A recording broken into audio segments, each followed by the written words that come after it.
Peah Perek Daled Mishnah Chet. In our last Mishnah, we learned that the chiyuv of leket, shikha, and peah depends upon in whose possession it happens when the zman chiyuv comes. And for peah specifically, zman chiyuv is a time of ktsira.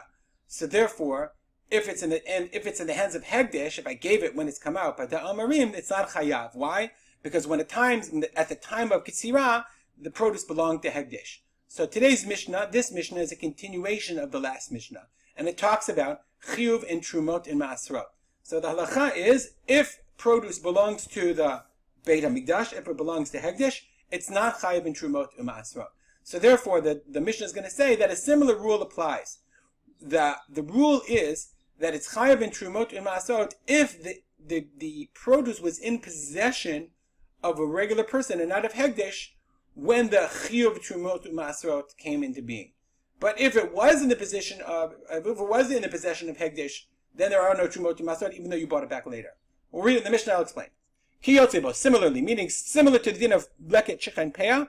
Similarly, hamakdish perotav ad shelo ba'u le'onat ha'maasrot.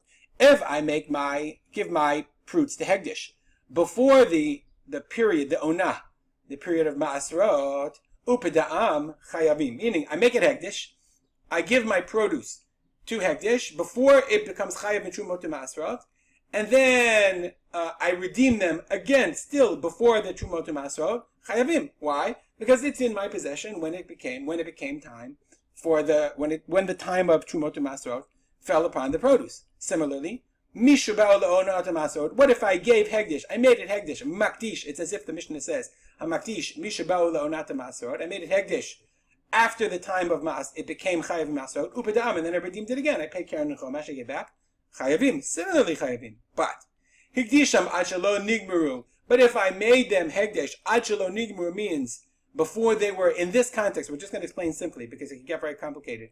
Before they were chayav and trumot and maasrot, ugmaran hagizbar, and then they became chayav and trumot and maasrot in the possession of the gizbar, of the gabbai of Hekdesh, meaning he took possession of them. It belongs to Hekdesh. And now they're chayav in Hekdesh. Ve'achar kach pida'am, and then you redeem them.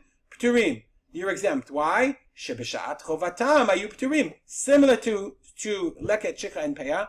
At the time that the obligation of trumot and maasrot fell upon these fruits, they were p'turim. They were exempt from trumot and maasrot. So even though I bought them back later, I bought back fruits that were patur from trumot and maasrot. I redeemed them. So therefore, I am patur as well. Now the Gati explains, we're going to learn in Maasrot, in the beginning of Maasrot, when is the Zman Chiyuv for Trumot and Maasrot. So there's two definite times. One is Tchilata Bishul, the beginning of when they begin to ripen. When they're a third ripened, that's one period of time. And the second possible time, it depends on what kind of produce it is when they became part of the Goren, when they were brought into the storehouse for storage. Okay, and that's different. Obviously, all of these things are different for each type of produce. And then depending on, so there's a huge machloket in this Mishnah about ba'u le'onat ha'maasrot. It's talking about the first period when it's shlish, or when it's talking about the second time when it's ba'u le'goren. You can look it up and decide if you want.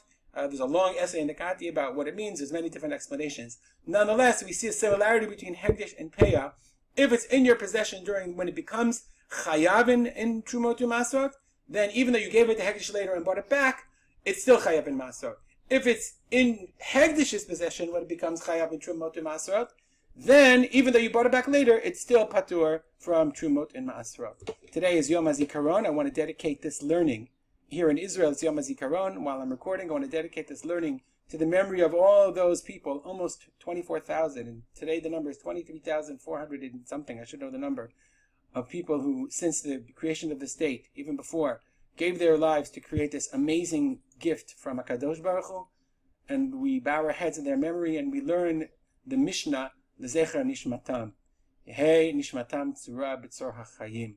If you have any comments or questions, email me at rspolter@gmail.com. Have a great day.